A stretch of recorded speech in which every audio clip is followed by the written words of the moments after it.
রাসূল সাল্লাল্লাহু আলাইহি ওয়াসাল্লাম বলেছেন, যখন দেখবে মেয়েরা ছেলেদের পোশাক পরছে আর ছেলেরা মেয়েদের পোশাক পরছে, তখন বুঝে নেবে এটা শেষ জামানা। আজকে যদি আপনি মেয়েদের দিকে তাকান, বাহ্যিক গেট আপ দেখবেন, তারা কোট পরছে, তারা টাই পরে ব্যাংকে বসে আছে, তারা প্যান্ট পরছে।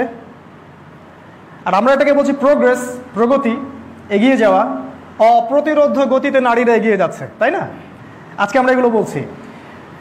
রাসূলুল্লাহ সাল্লাল্লাহু আলাইহি ওয়াসাল্লাম বলেছেন, যেসব মহিলা পুরুষের পোশাক পরে আর যেসব পুরুষ মহিলার পোশাক পরে, এদের উপরে আল্লাহ এবং তার রাসূলের লানত, অভিশাপ বর্ষিত হয়। তিনি বলেছেন, শেষ জামানায় মেয়েরা পুরুষের পোশাক পরবে আর পুরুষেরা নারীর পোশাক পরবে। পোশাকের আরেকটা অর্থ আছে, সেটা কি জানেন? সেটা হচ্ছে শুধু বাহ্যিক পোশাক নয়। পোশাক মানে হচ্ছে সোশ্যাল ফাংশনাল রোল, মানে সমাজের যে জায়গায় পুরুষদের থাকার কথা ছিল সেখানে মহিলারা চলে আসবে।